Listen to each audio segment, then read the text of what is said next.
को powered bye Vimal. Vimal बोलो जुबा केसरी।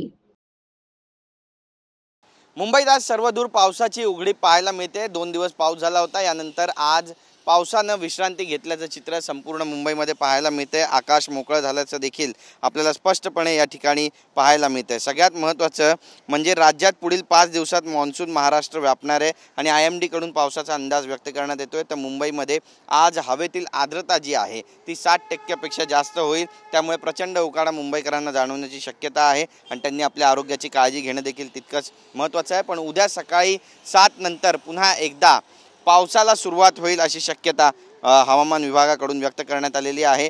आपण पाहतोय की महासागरचं जे तापमान आहे ते आणखी कमी होऊन येत्या ऑगस्टमध्ये तिथे ला नीना विकसित होण्याची शक्यता देखील हवामान विभागाने वर्तवलेली आहे आणि लाल नीना जेव्हा जेव्हा असतो तेव्हा सरासरीपेक्षा जास्त पाऊस होतो असं आकडेवारी सांगते आणि त्यामुळेच मान्सूनच्या उत्तरार्धात जास्त पावसाची शक्यता वर्तवण्यात येते। हंगामातील एकूण पर्जन्यमान सरासरीपेक्षा जास्त राहण्याचा अंदाजही व्यक्त केला जातोय। विदर्भाच्या आणखी काही भागांमध्ये हा मान्सून पोहोचेल आणि संपूर्ण महाराष्ट्र व्यापण्याची शक्यता सुद्धा यावेळी वर्तवण्यात आलेली आहे। मात्र या काळामध्ये हवामान अनुकूल नाही आहे आणि त्यामुळे कोकण वगळता राज्याच्या इतर भागांमध्ये पावसाचं प्रमाण कमी राहील अशी चिंता सुद्धा हवामान विभागाकडून व्यक्त केली जाते। आपण पाहतोय की महाराष्ट्रामध्ये दुष्काळ सदृश्य परिस्थिती निर्माण झालेली आहे। ठिकठिकाणी पाण्याची कमतरता आहे। मराठवाड्यामध्ये देखील पाण्याची भीषण टंचाई जाणवते। देशभरामध्ये पाण्याची टंचाई जाणवते आणि त्यामुळे यंदाच्या मान्सूनवर संपूर्ण देशाचं, राज्याचं आणि मुंबईचं लक्ष लागलं आहे।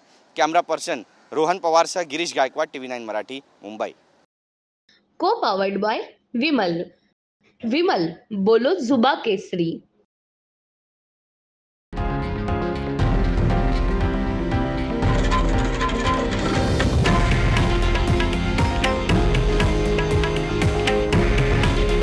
हे आहे देशातील नंबर 1 न्यूज नेटवर्क आणि आपण पाहत आहात TV9 मराठी। काळजी तुमची, हित महाराष्ट्राचं।